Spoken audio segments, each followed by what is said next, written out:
नमस्कार, good morning मित्रांनो. आता आपण शुभ सकाळ.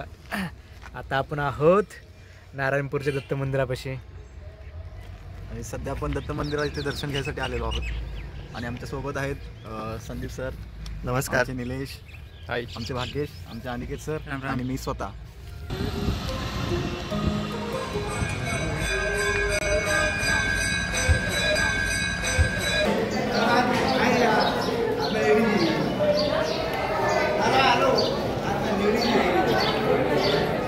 क्लॅरिटी भारी आहे रे फोनला.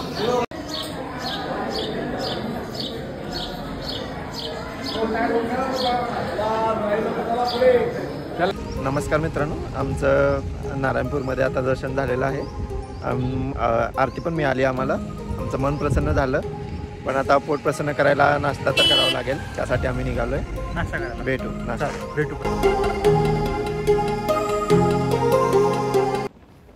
सकाळचा नाश्ता झाल्यानंतर आम्ही पुरंदर किल्ल्याकडे जाण्यासाठी निघालो. नमस्कार मित्रांनो, आपण आज आलो आहे पुरंदर ह्या किल्ल्यावरती. तर आम्ही आत्ता पायथ्याशी आहे. तर आता आम्ही चढाई करणार आहे. थोडं आता इथून जवळपास अजून 1 किलोमीटरभर असा रस्ता आहे आणि तिथून पुढं बहुतेक आम्हाला ट्रेक करावा लागेल. तर आमच्यासोबत आहेत संदीप, अनिकेत आणि तिकडे भागेश आणि सौरभ. तर चला मग जाऊया.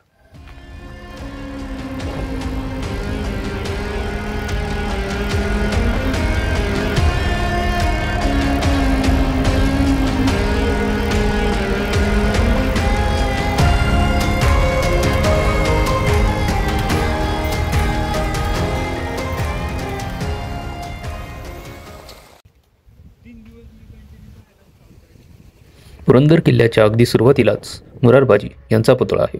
शके 1587 म्हणजेच 1656 साली मुघल सरदार जयसिंगराजे व तिलेर खान यांनी 40 ते 50 हजार फौजेनिशी पुरंदरला वेढा घातला. पुरंदरावर सरदार मुरारबाजी देशपांडे व 1000 मावळे होते. खानांनी पाहिले वज्रगड घेतला व 5000 पठाणांसह बाले किल्ल्यावरती स्वारी केली. मुरारबाजींनी 700 मावळ्यांसह खानास कडवी झुंज दिली. मुरारबाजींचे शौर्य पाहून खानाने त्यांना आपल्याकडे येण्यास सांगितले. मुरारबाजींनी उत्तर दिले, मी शिवाजी महाराजांचा सरदार, तुझा कौल घेतो की काय, असे म्हणत ते खानावर वार करणार. तेवढ्यात खानाने 3 तीर मारून मुरारबाजींना घायाळ केले व लढता लढता अखेर मुरारबाजी पडले.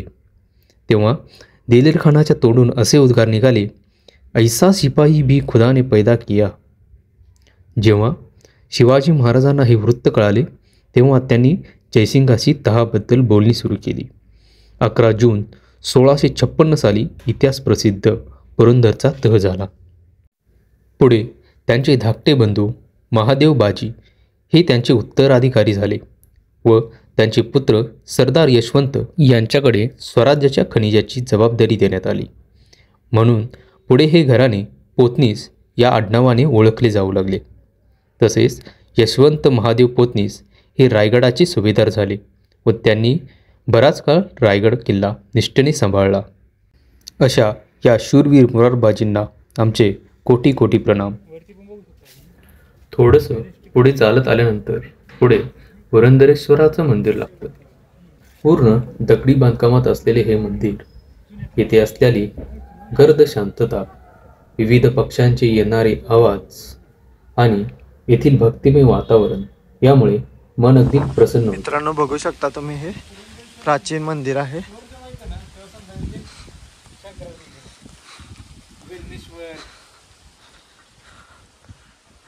पुरंदरेश्वराचं मंदिर. ही बघा, छोटी दीपमाळ पण आहे इथे. पाहू शकता तुम्ही हा नंदी.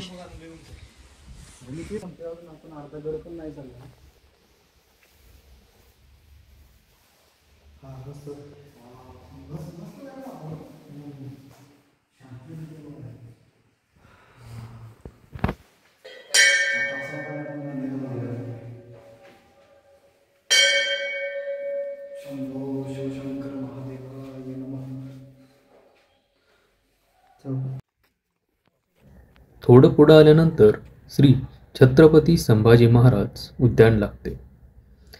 पुरंदर किल्ला म्हणजेच श्री छत्रपती संभाजी महाराज यांचे जन्मस्थान. या उद्यानात असलेल्या महाराजांच्या मूर्तीसमोर आम्ही नतमस्तक झालो. मुळात पुरंदर किल्ल्यावरती आर्मी कॅम्प असल्यामुळे मोबाईल किंवा कॅमेरा हे खाली जमा करून जावे लागते. आम्ही आमच्याकडे असलेले सर्व मोबाईल्स आणि कॅमेरे जमा करून पुढच्या वाटचालीसाठी सुरुवात केली.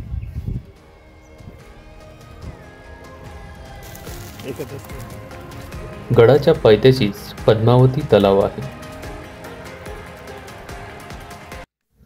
या तलावाच्या थोडं पुढं आल्यानंतर संग्रहालय आहे. या संग्रहालयामध्ये आपल्याला पुरातन किल्ल्यांची माहिती मिळते.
आत्ता सध्या दुपारचे 3:30 वाजलेले आहेत आणि यानंतर कुणालाही किल्ल्यावरती जाण्यास परवानगी नाकारण्यात येते.